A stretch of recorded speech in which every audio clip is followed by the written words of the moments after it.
La agenda de la verdad, justicia, reparación y garantías de no repetición hace referencia a todo ese conjunto de acciones y medidas encaminadas a enfrentar las graves violaciones de derechos humanos que se han dado en contextos de conflicto político armado. Y estas medidas son necesarias para transitar de un periodo, dijéramos, convulso de violencia a periodos de más normalización o de construcción de paz, que se llama. Esto de la agenda de la justicia, la verdad y garantías de no repetición, en los últimos tiempos se le viene llamando justicia transicional. De la justicia transicional a mí me gustaría hacer referencia como a 3 puntos principales. Por un lado, es importante entender que la justicia transicional no debe estar encorsetada a periodos concretos, porque generalmente a veces se piensa que la transición tiene que estar definida en un periodo concreto que se hagan efectivas las distintas medidas de verdad, justicia, reparación y garantías de no repetición. Pero en realidad la experiencia de América Latina, que es de la que más puedo hablar, nos ha demostrado que los procesos de justicia transicional son largos y complejos. La justicia transicional en general se supone neutra al género. Sin embargo, las consecuencias contra las mujeres, las consecuencias de las violaciones, de las diversas violaciones cometidas contra las mujeres, si no se abordan de manera específica, quedan doblemente impunes. La experiencia nos ha demostrado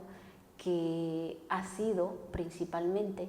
los movimientos feministas organizados, principalmente de América Latina, han sido ellas las que han demostrado, las que han incidido y las que han trabajado porque los crímenes cometidos contra las mujeres en los contextos de políticos armados no queden impunes y sean abordados de distintas formas. Este trabajo de verificación, de documentación, de acompañamiento que han tenido las mujeres en el caso, por ejemplo, de Colombia, ha sido importante para ser tomado en los acuerdos de paz, más que menos, pero de alguna manera el tiempo nos va diciendo que realmente si las mujeres no inciden y no presionan, las mujeres organizadas no ponen en la mesa determinados puntos de agenda, no se toman en cuenta. En el caso de Guatemala, el movimiento feminista ha sido clave en la búsqueda de la verdad, en la búsqueda de la justicia para los casos de diversas vulneraciones de derechos humanos de las mujeres, pero principalmente el abordaje del caso de la violencia sexual cometida durante el conflicto armado en el caso guatemalteco. Hay un ejemplo que habla por sí mismo, como es el Tribunal de Conciencia contra las violaciones sexuales que se cometieron principalmente por parte de distintas fuerzas del Estado, militares, paramilitares, que fueron 36 años de guerra, y en esos 36 años de guerra el ejército, de manera sistemática, de manera planificada, cometió abusos sexuales contra las mujeres, principalmente mayas. En el caso de El Salvador, el movimiento de derechos humanos está principalmente constituido por mujeres. Y en este caso, las mujeres han sido el núcleo principal de resistencia contra la impunidad que se dio después de la firma de los acuerdos de paz con la amnistía general que se decretó en 1993, una vez se dio a conocer el informe de la Comisión de la Verdad. Este movimiento de derechos humanos, constituido mayoritariamente por mujeres, ha actuado de manera a veces considerada como marginal, pero de manera permanente, de manera sistemática, denunciando esa impunidad que se dio desde los acuerdos de paz y con la amnistía, impidiendo que se diera a conocer dónde están los cuerpos o las graves violaciones de alrededor de 9.000 personas desaparecidas y alrededor de 75.000 personas asesinadas en el marco del conflicto. Un trabajo importante de memoria que se ha hecho en el caso de El Salvador, la construcción del monumento a la memoria y la verdad creado en el propio San Salvador, en la propia capital, donde se ha trabajado en la grabación de alrededor de 30.000 nombres. Los nombres grabados en el memorial son nombres de personas concretas, ¿no? Con un nombre que está documentado en año, si ha sido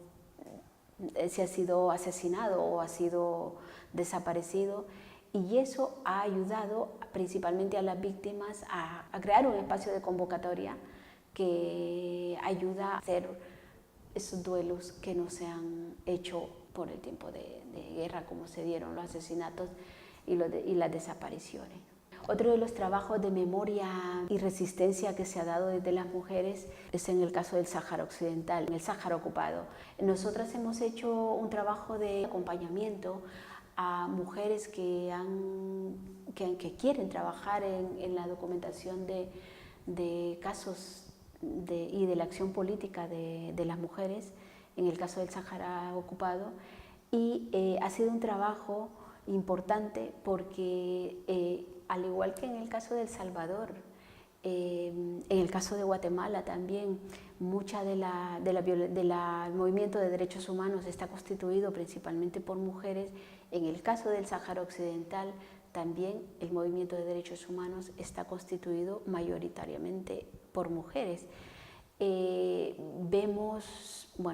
Lamentablemente vemos menos de lo que deberíamos ver, ¿no? Pero lo poco que podemos conocer por ese muro mediático que tiene Marruecos de la situación del Sáhara ocupado, lo que podemos conocer es que la mayoría de las mujeres que se pronuncian en la calle, que se manifiestan, están siendo reprimidas, han sido reprimidas desde la ocupación en 1975 y siguen siendo reprimidas de maneras distintas hasta en la actualidad. O sea, de mujeres que estuvieron presas, que estuvieron desaparecidas entre 4, 10 y hasta 12 años, mujeres que fueron torturadas, que fueron sometidas a distintas vejaciones, a desnudos forzados, a violencia sexual. Y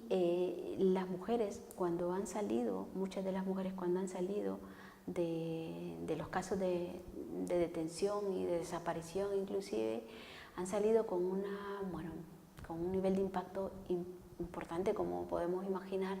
pero a la vez han salido también, y en palabras de ellas decían, hemos salido más fortalecidas para seguir luchando. Las mujeres siguen organizadas, ¿no?, para denunciar todo este tipo de violaciones y reivindicando que el Sáhara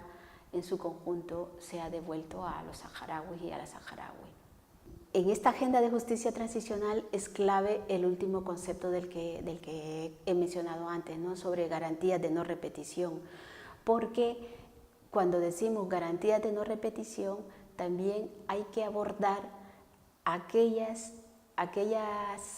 violaciones, diversas violaciones que se han dado en periodos de conflictos, pero que se siguen dando en periodos de paz, ¿no?, de normalización. Y eso tiene que ver con el patriarcado, tiene que ver con la cultura sexista y machista que muchas veces los procesos de justicia transicional no abordan. Y ahí es donde cobra sentido la exigencia, la denuncia, las peticiones de las mujeres en relación a que los procesos de justicia transicional sean sensibles al género, que reconozcan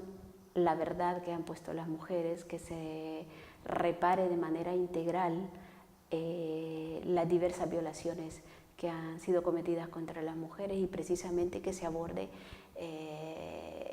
un presente y un futuro con garantías de no repetición de diversos hechos de violencia